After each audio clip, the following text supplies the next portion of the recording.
Welcome to another episode of Mike's Money Picks. Today on the podcast, we are entering the third week of MACtion season. That's right, my favorite. College football on Tuesday and Wednesday nights being played in snowy weather with no injury reporting and nobody in the stands. I love it. It's MACtion. We're here for it. Here on today's episode, we're going to be breaking down the Tuesday slate for Tuesday, November 18th, 2025. Tell you what you can expect from all three of these games, as well as who needs to be in or out of your college football DFS lines on DraftKings and FanDuel, as well as any leans if you're looking to bet player props or size and totals from these games. Now, this week is going to be a little bit of a different schedule for us because I have more playoff flag football games to coach Wednesday night. So I'm not going to be able to record Wednesday night because we have to drive about an hour and a half away. And I have no desire to hop on here at 11 p.m. and do more recording, already knowing that I'm not going to get a whole lot of sleep because my two kids don't sleep at night right now. So the schedule is going to be a little bit different. We're still going to have a Saturday main slate episode, hoping to still have a Wednesday night slate MACtion episode, possibly a Friday episode as well. But you'll know what drops and when it drops if you're subscribed to the channel. So go ahead and hit that subscribe button. Be with us for the rest of the college football season, including the end of the regular season and including bowl season as well. All right, that does it for the intro. We got three games of MACtion to break down, so let's go ahead and dive right in. All right, so game number one is between Akron and Bowling Green. This one is between two teams with 7 losses. So this is like entirely a pride bowl because neither of these teams are going to be going bowling, and it's all based off of, hey, can we get some positive momentum heading into next season? As of right now, Bowling Green is 3.5-point favorites with a game total of 46.5 points, meaning the implied total is about 25-22 in favor of the Eagles.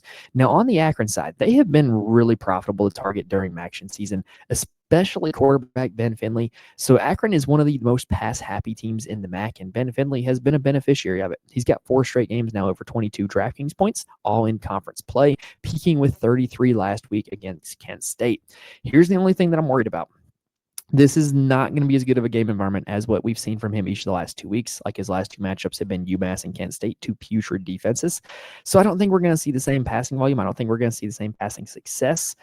And he's priced up at $8,000. Like, that just really makes it tough to play him on the slate as a whole because he really is kind of in this middle ground where he's in between like the cheap quarterbacks and the pay-ups in Parker Navarro and Brock Lowry. So it really does put him in a difficult spot. I play a ton of lineups, so I'm still going to have him in my player pool because there is a chance that he could, go off. But it's definitely not looking as good for Finley this week. A guy that I do like and I'm going to continue to like is Jordan Gant. He's turned into an absolute workhorse for Akron in MACtion season. His last 4 games, he's had over 19 carries in each game, and in 3 of them, he's been over 11 DraftKings points. The top 2, he's peaked at 30 and 19. So this is a guy who really knows how to score DraftKings points. He's up to $7,300. Last week, and really the week before, we mentioned how he had been so much better in wins than losses. Well, last week he put up 19 in a loss. So now he's getting a little bit more game script proof. $7,300, pretty good price tag for Jordan Gant. His backup is Sean Patrick, who had 3 carries last week. This is a true workhorse situation for Gant. I wouldn't be investing in any other Akron running backs. Then at the wide receiver position, our guy came through for us last week, Marcel Williams. We had been banging the drum for him for the last 3 weeks on MACtion because his workload just continued to trend upward. His target share continued to trend upward. In his last 3 games, he had 13 and then 17 against UMass and then exploded for 51.6 against Kent State. Now he is no longer under the radar. Now everybody knows who this guy is because they're going to look at that game log and they're going to see that big old total from last week. So he's probably going to be pretty chalky. But as a whole, he's still pretty darn affordable. $5,200 for a guy that's getting targeted this much in an offense that's going to pass a whole lot. I like Marcel Williams a lot this week. Just know that he's going to come with a lot of ownership because of what he did last week. Now, next 2, we do have Israel Polk and Kyan Mason, and then a whole lot of injuries among the Akron guys. And really, it's just made it so that way we're only throwing to these 3 guys at the receiver position. Israel Polk did score a touchdown last week, 4 for 67 and a touchdown. He's only $4,700. He's quite affordable, and he's a great pivot off of Marcel Williams. Kyan Mason had 3 for 46 last week. Mason has kind of been somewhat steady, but he hasn't really had a big game since the emergence of Marcel Williams. It's been Williams that's had the big games. So I do think that the main reason to use Polk or Mason would be either as a double stack for Ben Finley or to get leverage over Marcel Williams, because I do expect Marcel Williams to be one of the highest owned wide receivers on the slate. All right, now let's talk Bowling Green. So their quarterback to start the season was Drew Pine. Yes, the Notre Dame Drew Pine, who is somehow still playing college football. The backup, who has been starting, has been Hunter Naim.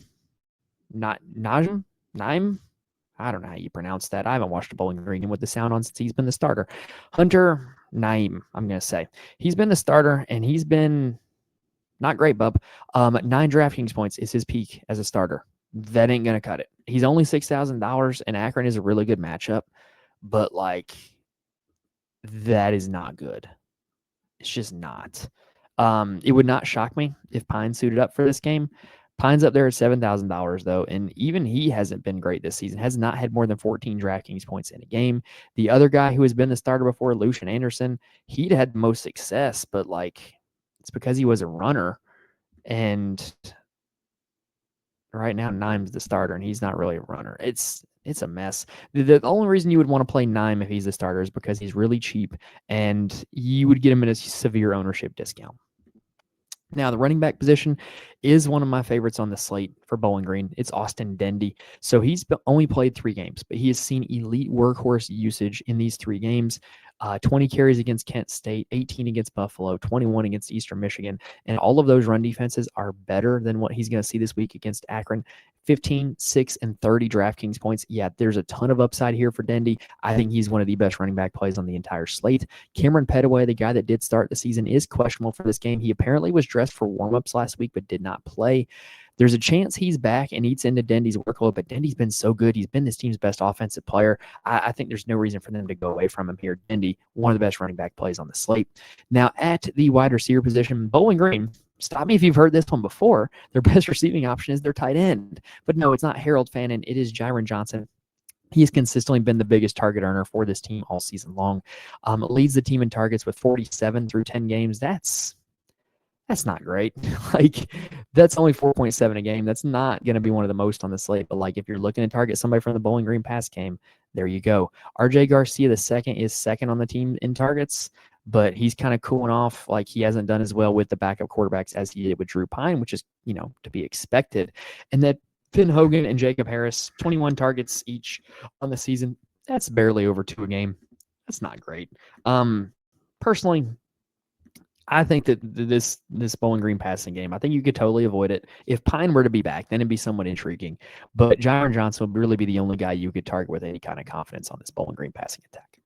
All right, game number 2 is between UMass and Ohio. UMass is the worst team in all of FBS football. And if you look at SP+, they're actually the worst team in the FBS by 10 points on a neutral field. Sam Houston and Charlotte would be favored by them over or on a neutral field by 10 points. That's how bad they are.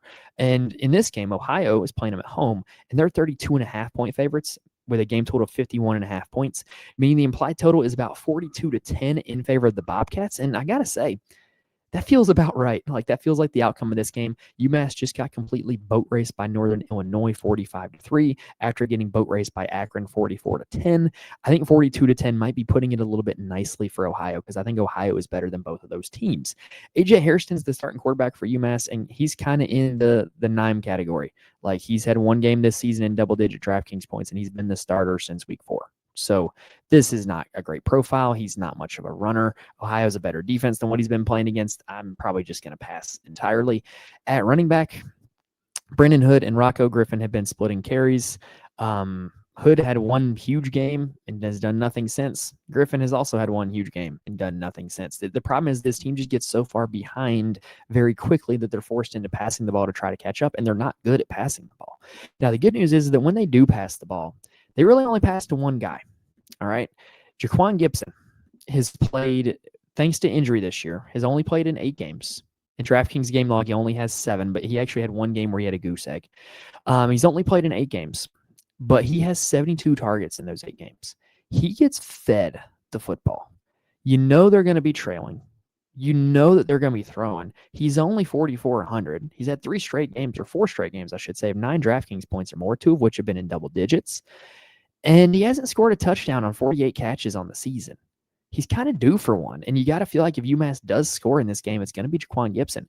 I think Jaquan Gibson's actually a pretty good play. I don't think anybody else on this UMass team is. I think he's probably more of a GPP play than a cash play just because of how bad UMass is. But I think he's a pretty good play. Donnie Gray is also not a total nothing either. In that Northern Illinois game, had 7 catches for 41 yards. So yes, his catch was, his average catch was the length of a CVS receipt. But 7 catches, that's worth some in PPR scoring when the guy's only $3,500. I have a little bit of interest in him. Probably nobody else in this UMass passing attack. And like I said, I'm certainly not playing Hairston or any of the running backs. On the Ohio side, Parker Navarro is their quarterback. I like Parker Navarro. He's a dual threat. He can really run for a lot. He hasn't really had like a game where he's put it all together in a long time, though. That Ohio game, or I'm sorry, the Eastern Michigan game, he plays on Ohio, so that was a dumb comment. The Eastern Michigan game where he threw for 315, ran for 63, that's probably like the closest he's gotten to bringing it all together. Like he does have that upside where he could literally go for 300 passing yards and 100 rushing yards in a game. It can be done by him. He's $9,700. Look, they're going to beat the brakes off of this UMass team. There's no way around it. And so when you play the Ohio guys, it's just a question of whether or not they capture the touchdowns. And with the fact that Navarro can run it and can throw it, he could capture a lot of the touchdowns here in this one. And so that really has me leaning on probably playing Parker Navarro, even though he's very expensive, and just trying to make the rest of my lineup work. At the running back position, we do have Sia Bangura. So he's a really good running back. He came back to Ohio after a year at Minnesota. Last 4 MACtion games, 35, 27, 31, and 16 DraftKings points. And that 16 was against Western Michigan, which is the best run defense in the MAC. UMass is not the best run defense in the MAC. So there is a quite big likelihood that Bangura breaks off a long run, gets you your 100-yard bonus, gets you multiple touchdowns here in this one. I think he's a great play at $8,300. The problem is that the pricing is so that you probably have to decide between Navarro and Bangura.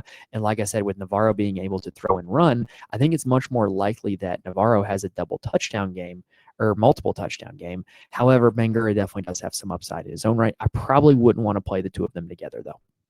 At the wide receiver position, Ohio does have the receiver who leads the slate overall in targets. It's Chase Hendricks. He's had 91 on the season through 10 games. That's an average of 10 per game. And the interesting part is he's like cooling off so much. At the start of MAC play, he was doing great, right? 21 against Ball State, 23 against Northern Illinois, 36 against Eastern Michigan. The last 2 games, he's had 7 and 3 DraftKings points. I can't quite explain this one. He's still getting targeted. He's still a part of the offense. The Ohio offense just hasn't been as prolific or as explosive. So maybe there's something there. I definitely think that he's a very good stacking candidate with Parker Navarro because of how much of the target share does go to him. I also do think you can play Navarro unstacked because of how much Navarro runs. But if you're going to stack Navarro, Hendricks would be the guy to do it with, or you could even go with Rodney Harris the second. He's a little bit up and down. Look, anytime you have a dominant wide receiver 1 in an offense and a very clear wide receiver 2, their production's going to be up and down. But Rodney Harris has 32 targets through 10 games. That's not nothing. He's had 3 games over 15 DraftKings points. That's not nothing. And he very much does well in the games where Hendricks does not on a typical basis. So I do think that there's a case to be made that Rodney Harris could be a guy that you'd be looking to get into your lineups if you did not want to play Hendricks or if you wanted to stack Navarro with somebody different. The third most targeted player on Ohio is the tight end Mason Williams. I mean, he's not like this prolific tight end, but he has 1 game of 20 DraftKings points this season, and he is the 3rd most targeted player. It's not nothing. If you're playing a lot of lineups, he's worth a look. And then Dom Dorwart is another player that gets a decent amount of targets, but he had a goose egg last week, so I wouldn't be looking to really chase that. And then Caleb Gossett is another guy that does play a good bit, but he only had 1 catch last week, hasn't had multiple catches in a game since September 6th. All right, that does it for the Ohio side. That does it for our first 2 games. Let's take a quick breather, and then we're going to move on to game number 3. Before we continue, I do want to mention there are places where you can get more information from me. First off, you can follow me on Twitter at Mike's Money Picks. I'm more than happy to answer any questions if you reach out to me. I'm also, that's where I tweet all updates for the show. So if you want to just kind of stay in tune with what we got going on, that's a place to go. I'm also in the Fantasy Corner Discord. The link is in the description on YouTube as well as in the audio feed. The Fantasy Corner Discord is a community that is 100% free of just a bunch of really smart, really good people who play DFS for a lot of different sports. I met a lot of really good people through there, and I cannot recommend it enough. If you're looking for people to just bounce lineup ideas and strategies off of, or just kind of soak in all the information, or to have people help out and crowdsource injury news. There were a lot of people in there that were all over the Daquan Finn injury news on Wednesday night, and it really helped people set some lineups early and win some money that way. So if you're looking to join that community, head on over to the Fantasy Corner Discord. And then also, if you want to know who actually makes my college football DFS lineups, head on over to the Patreon, patreon.com/Mike's Money Picks. It's where I post all my core plays for every single college football DFS slate, as well as a full write-up why they're my core plays. So if you want that information, that would be the place to check it out. I'm not going to be one of these people that just guarantees like, hey, play these guys, print thousands of dollars. That's not how it works. What I can guarantee is that you're going to get well-researched, well-thought-out information from somebody who knows what they're talking about, can help you get better at college football DFS. All right, let's continue on with the last game of the night, which is going to be Western Michigan and Northern Illinois. Now, this one is going to be an offensive struggle. Both these defenses are pretty stout, and Northern Illinois' offense is quite constipated. Western Michigan is 5.5-point favorites in this game with a game total of 38.5 points, meaning the implied total is 22-17 in favor of Western Michigan. Now, that's a low team total, but Brock Lowry is kind of like the Western Michigan version of Parker Navarro. Like, he's a guy that has a ton of upside, both throwing and running. I'd say he's probably a little less of a thrower, a little more of a runner than Parker Navarro is. But that just gives him a really solid floor from a DraftKings perspective. Every single game against MAC competition this year, he's been over 18 DraftKings points. That's a super safe floor. And I think that he's probably the guy you'd want to target if you're playing cash. But I think that the matchup and the volatility of Navarro taking on UMass probably gives Navarro a little bit of the edge in like a GPP format. But I do think that Lowry and Navarro are very clearly the top two quarterback plays on the slate. And I think that there's a ton of floor and upside with Lowry. I'm going to be getting him in a lot of my lineups. And I do think that even though they're priced up both in the 9K range, I do think that you can play Navarro and Lowry together. I do think there's enough value out there for that. At the running back position for Western Michigan, it is Jalen Buckley workhorse season. He's been pretty good this year. It just hasn't really bared itself into any big game since the North Texas game. However, he is coming off of back-to-back games of 12 DraftKings points or more. He's only $5,800. I think one thing that would make a lot of sense to do is you kind of have to start building your lineups in these 3-game slates with a little bit of a narrative, right? So if you're playing Brock Lowry and you're assuming that Western Michigan scores their 22 projected points, you're probably assuming that Lowry gets all 3 of the touchdowns. So I don't think it makes sense to play Lowry and Buckley together. What I think would make a lot of sense is to play Buckley in a Navarro lineup, because if you're playing Navarro over Lowry, you're already making the declaration that you think that Navarro is going to score more points than Lowry. One way that Navarro can score more points than Lowry is if Jalen Buckley captures all of the touchdowns for Western Michigan. So I think that that's kind of a little bit of correlation that you could get, is if you're looking to play Navarro, play Buckley with him. And I think the same could be said for the other combination. If you're playing Brock Lowry, you could look to play Sia Bangura at running back. At the wide receiver position, so Talik Williams had me really on edge last week. I touted him up because he's this big target monster receiver, 53 targets through 10 games, number 1 wide receiver for Western Michigan, coming off of some really good performances. And last week against Ohio, he had a goose egg for most of the game until he caught a 71-yard bomb late in the game. I still think he's a really good play at $5,200. I think he's the most logical stacking partner for Brock Lowry. He's a guy that I'm certainly going to be getting to in a lot of my lineups. Now, Balin Brooks is actually second on the team overall in total targets, if I'm reading this correctly. No, I'm sorry, he's third. Balin Brooks, third overall on the team in total targets, consistently used. If you're looking for a punt, $3,400 for a guy who's consistently a part of the offense is not a bad look. And then Avion Chenault is the guy who is second on the team in total targets. He's been a little better than Brooks, but definitely worse than Talik Williams, but yet he's closer in price to Talik Williams. I don't think he's appropriately priced. I wish he were more in the punt range. And then you've got tight end Blake Bosma and Christian Leary, who are both very talented, both options in this offense, but just haven't really put it together. But I would not put it past them for either of them to have a big game in this one. How many times have we seen a MACtion slate just be dominated by a completely random 3K wide receiver play? And I do think those two guys would be two nominees for that. On the Northern Illinois side, Jalen MACtion got the start against UMass kind of randomly. They just kind of randomly benched Josh Holst. I don't really know why. But MACtion went out there against UMass, was 3 for 4 passing, 73 yards and a touchdown, 12 carries, 98 yards, and 3 touchdowns. So I didn't get to watch this game. But here's what we do know from that stat line. Northern Illinois had no intentions of passing the ball with him at quarterback, and he must be a pretty prolific runner. Here's the downside. Western Michigan just did a really good job stifling Parker Navarro of Ohio, a very good dual threat quarterback. Western Michigan's one of the best defenses in the MAC. UMAC's one of the worst, if not the worst, in all the country for that matter. So I think making it $6,500, the upside case is that, well, what if we don't really know what we have? It's the whole, the quote from Family Guy, well, a mystery box could be anything, even a boat. Jalen MACtion's kind of the mystery box guy.